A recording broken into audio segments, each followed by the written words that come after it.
Centre కూల్చివేతపై Nagarjuna react అయ్యారు. ప్రభుత్వ తీరుపై తీవ్ర ఆగ్రహం వ్యక్తం చేశారు నాగార్జున.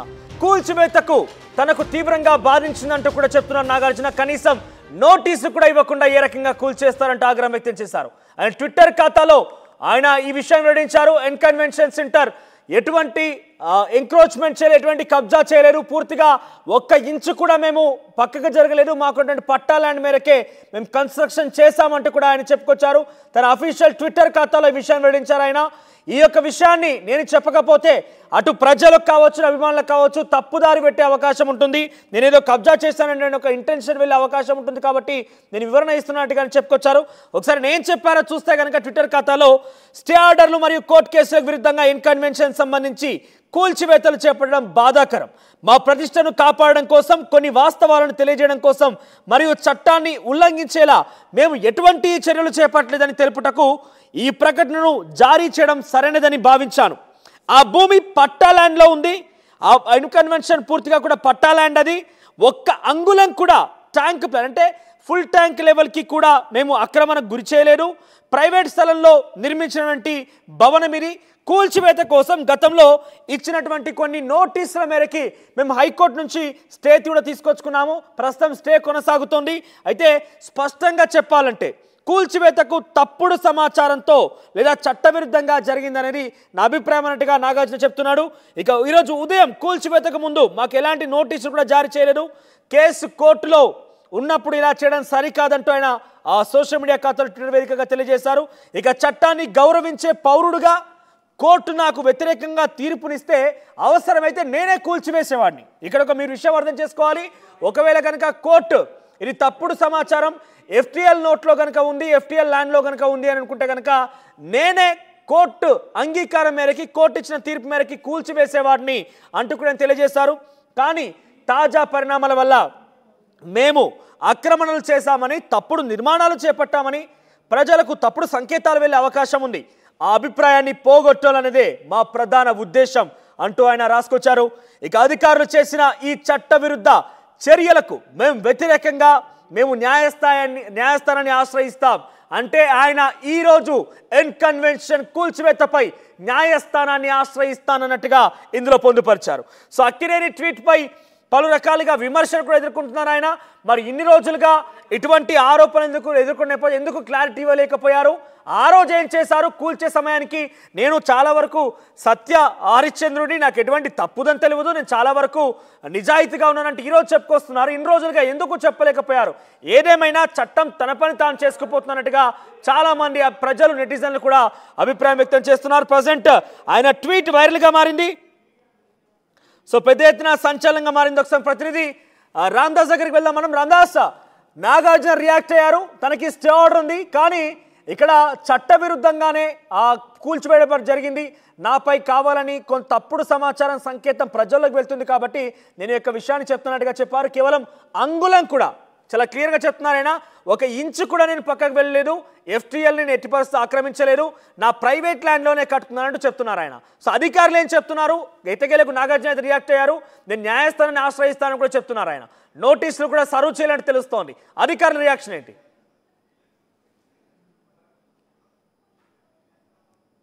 నాగార్జున ట్విట్టర్ ఎక్స్ వేదికగా స్పందించారు కొద్దిసేపటి క్రితమే. ఆయన ఒకటి చెప్తున్నారు, కోర్టు స్టే ఆర్డర్లు కోర్టుకు విరుద్ధంగా కూల్చివేశారు, నాకు చెప్పుంటే పొద్దున నోటీసులు ఇస్తే నేనే కూల్చివేసేవాడిని కదా అంటూ నాగార్జున చెప్పడం ఒక రకంగా ఆశ్చర్యం కలిగిస్తుంది.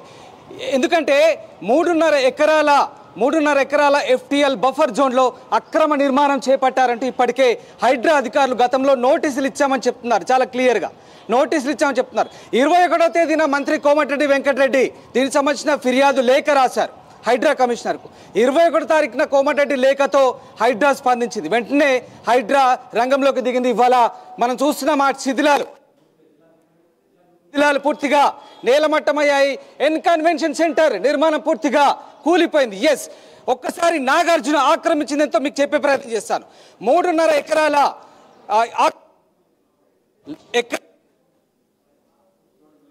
2.5 ఎకరాల పైగా బఫర్ జోన్లో ఉంది.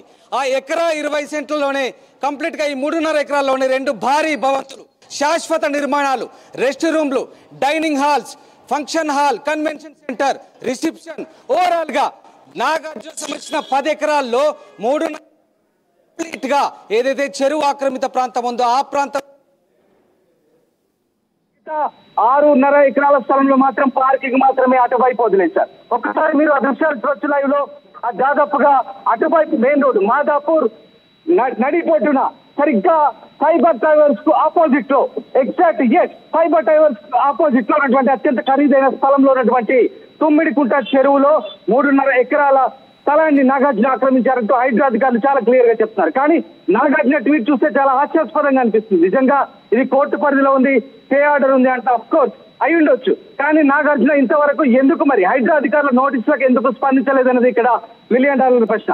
కూల్చివేత వరకు కూడా నాగార్జున ఎందుకు మిండకొండిపోయారు? ఇవాళ పొద్దున కూడా కూల్చివేస్తారంటూ ఆయనకు అనధికారికంగా సమాచారం వచ్చినప్పటికీ మరి ఇప్పటి వరకు నాగార్జున ఎందుకు ఇక్కడికి రాలేదు? ఈ కన్వెన్షన్ సెంటర్ దగ్గరికి అక్కినేని క్యాంపు సంబంధించినటువంటి మేనేజ్మెంట్ సంబంధించినటువంటి వ్యక్తులు కానీ నాగార్జున కానీ ఒకవేళ స్టే ఆర్డర్ ఉంటే కనుక ఎందుకు వచ్చి అడ్డుకోలేదు, అడ్డుకునే ప్రయత్నం ఎందుకు చేయలేదు అనేది ఇక్కడ మనకు మనది. ఒక్కసారి మనం సరిగ్గా అర్థం చేసుకున్నట్లయితే నాగార్జున ఇంకొక మాట చెప్తున్నారు, ఇదంతా కూడా తప్పుడు సంకేతాలు వెళ్తుంది, అక్కినేని ఫ్యామిలీ అక్రమ నిర్మాణాలు చేస్తున్న తప్పుడు సంకేతాలు మాపై అధికారులు ఇచ్చారు కాబట్టి జనాల్లో మేము బదనామయ్యామని నాగార్జున ఇవాళ చెప్పే ప్రయత్నం చేస్తారు.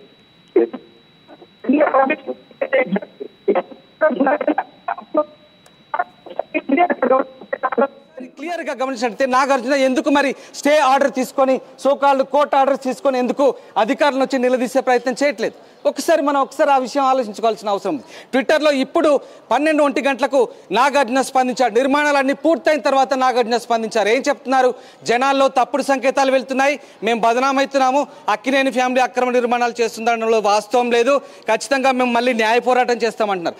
ఆబ్వియస్లీ చేసే హక్కు నాగార్జునకు ఉంది, అక్కినేని ఫ్యామిలీకి ఉంది, కాదనలేం. కానీ ఎందుకు ఇప్పటి వరకు నాగార్జున ఎందుకు రాలేదనేది ఇక్కడ పెద్ద ప్రశ్న.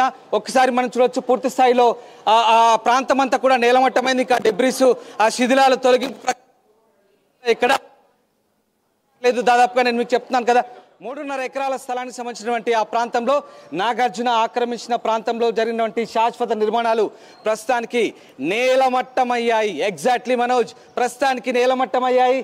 ఇక ఆ ప్రాంతం అంతా కూడా ప్రభుత్వ ఆధీనంలో. ప్రభుత్వం తరఫున ఎటువంటి రియాక్షన్స్ అందుతున్నాయి? నాగార్జున ట్వీట్ పై ప్రభుత్వం తరపున రియాక్షన్స్ అందుతున్నాయి. చూద్దాం ఒకసారి. అంతకు మునుపు ఒకసారి నాగార్జున ట్వీట్ చదివే ప్రయత్నం చేద్దాం. ఎందుకంటే నాగార్జున చాలా రియాక్ట్ అయ్యారు. స్టే ఆర్డర్ ఉన్నా కూడా మాకు ఎటువంటి నోటీసులు ఇవ్వకుండానే అక్రమంగా కూల్చివేశారు. నేను కేవలం 1 అంగుళం 1 ఇంచు కూడా నేను పక్కకు జరగలేదు. FTL ల్యాండ్లో నా 1 ఇంచు ల్యాండ్ ఉన్నా కూడా నేను నిర్మాణం చేపట్టినా కూడా దేనికంటే దానికి రెడీ అన్నట్టుగా మాట్లాడుకొచ్చారు. ఒకవేళ అదే కనుక నిజమైతే నేను స్టే ఆర్డర్ ఉంది కాబట్టి హైకోర్టులో కనుక తనకు వ్యతిరేకంగా తీర్పు వచ్చి హైకోర్టు కనుక నువ్వు తొలగించాలని కనుక నిర్ణయం తీసుకుని ఉంటే నేనే స్వయంగా కూల్చివేసేవాడిని. ఇది కేవలం నా మీద తప్పుడు సంకేతాలు ప్రజల్లోకి తీసుకెళ్లే ప్రయత్నంగా కనబడుతోంది. తప్పు చేశారంటూ కూడా ఆయన చెప్తున్నారు. మరోవైపు నాకు ఎటువంటి నోటీస్ అందలేదంటూ కూడా చెప్తున్నారు ఆయన. ఈరోజు ఉదయం నాకు ఎటువంటి నోటీసులు ఇవ్వకుండానే తప్పుడు సమాచారం మేరకి అటు న్యాయస్థానాన్ని పూర్తిగా కూడా వారిచ్చిన తీర్పుని విరుద్ధంగా చట్టవిరుద్ధంగా ఈ నిర్ణయం జరిగిందన్నట్టుగా, ఈ కూల్చివేత జరిగిందన్నట్టుగా చెప్పుకొస్తున్నారు. ఎస్, మా ప్రతినిధి మధు అందుబాటులో ఉన్నారు. మధు, నాగార్జున ట్వీట్ పై ప్రభుత్వం తరపున రియాక్షన్స్ వస్తున్నాయి. ఇప్పటికే కోమటిరెడ్డి వెంకటరెడ్డి ఫిర్యాదు చేశారు హైడ్రాకి. రేవంత్ రెడ్డి కూడా లేఖ రాశారు. రేవంత్ రెడ్డి కూడా పూర్తి స్వేచ్ఛ ఇచ్చారు హైడ్రాకి. హైడ్రా అక్రమార్కులను ఉక్కుపారం మోపే రకంగా చాలా క్లియర్ కనబడుతోంది. ఈ నేపథ్యంలోనే నాకు అన్ని రకాల ఆయుధాలు ఉన్నాయి, స్టే ఆర్డర్లు ఉన్నాయి. గతంలో నోటీస్ వచ్చినప్పటికీ స్టే ఆర్డర్ తీసుకొచ్చుకున్నాను. ఇది చట్టవిరుద్ధంగా అస్పష్టంగా అస్పష్టంగా ఎటువంటి ఆధారాలు లేకుండా తనపై ఒక నింద మోపేందుకే జరిగిందన్నట్టుగా ఆయన ట్వీట్లో అర్థమవుతుంది. సో ప్రభుత్వం తరఫున ఎటువంటి రెస్పాన్స్ వస్తోంది? ఎగ్జాక్ట్లీ నిజంగానే నాగార్జున అధికారులు చేపట్టినటువంటి చట్ట విరుద్ధ చర్యలకు వ్యతిరేకంగా మేము న్యాయస్థానాన్ని ఆశ్రయిస్తున్నామంటూ అనే ట్వీట్ చేయడం ప్రస్తుతం సంచలనంగా మారింది. మరి అధికారులు ఏ రకమైనటువంటి ఆధారాలతో అక్కడికి వెళ్లారు అనేటువంటిది వెల్లడించేటువంటి అవకాశం ఉంది. కొన్ని రోజుల క్రితమే కన్వెన్షన్ లో కూడా అక్రమ నిర్మాణాలు జరిగితే కూల్చివేస్తామంటూ హైడ్రా కమిషనర్ రంగనాథ్ చాలా స్పష్టమైనటువంటి ప్రకటన చేశారు. అప్పుడు వచ్చినప్పటికీ పొలిటికల్ ఇన్ఫ్లుయెన్స్ ఉంటుంది, తర్వాత కొద్దిసేపు కూర్చోడానికి వెళ్తారు, ఆపేస్తారు, మళ్ళీ పైనుంచి ఇన్ఫ్లుయెన్స్ ఉంటుంది అనేటువంటి గతంలో వార్తలు వినిపించాయి. కానీ ఇప్పుడు ఉన్నటువంటి సిచ్యువేషన్ డైరెక్ట్ గా పొద్దున్నే అధికారులు అక్కడికి పోలీసు సిబ్బందితో భద్రతా సిబ్బందితో అక్కడికి వెళ్లారు. యంత్ర సామాగ్రితో అక్కడ వెళ్ళి డైరెక్ట్ గా కూల్చివేతలు ప్రారంభించారు. సో నాగార్జున సంబంధించిన ఆయనకు సమాచారం చేరే లోపే కూల్చివేతలు జరిగిపోయాయి. ఇంకా కూల్చివేతలు కొనసాగుతున్నాయి, ఇంకా కంటిన్యూ అవుతున్నాయి. ఎందుకంటే మొత్తం 3 ఎకరాలలో పెద్ద ఎత్తున నిర్మించినటువంటి అక్రమ నిర్మాణాలు ఉన్నాయనేటువంటిది హైడ్రా క్లెయిమ్ చేస్తా ఉంది. అందులో భాగంగానే కూల్చేస్తా ఉన్నారు. FTL బఫర్ జోన్ కి ఆనుకొని ఉన్నటువంటి సిచ్యువేషన్. కానీ ప్రభుత్వం నుంచి ఇంతవరకు ఇంకా పూర్తిగా డీటెయిల్స్ ఇంకా తెలియదు. కేవలం కోమటిరెడ్డి వెంకటరెడ్డి మాత్రమే అక్రమ నిర్మాణాలు ఉన్నాయనేటువంటిది ఎన్ కన్వెన్షన్ లో దానిపైన చర్యలు తీసుకోవాలంటూ రంగనాథ్ కి లేఖ రాశారు మంత్రి కోమటిరెడ్డి వెంకటరెడ్డి. అంతవరకు ఓకే. అయితే ఇక హైడ్రాకు పూర్తి వన్ సైడ్ హైడ్రాకి అయితే పూర్తి స్వేచ్ఛనిచ్చారు ముఖ్యమంత్రి రేవంత్ రెడ్డి. మనం చూసాం గతంలో ఢిల్లీలోనే ఆయన ఓపెన్ గా స్టేట్మెంట్ చేశారు. హైడ్రాలో ఎలాంటి పొలిటికల్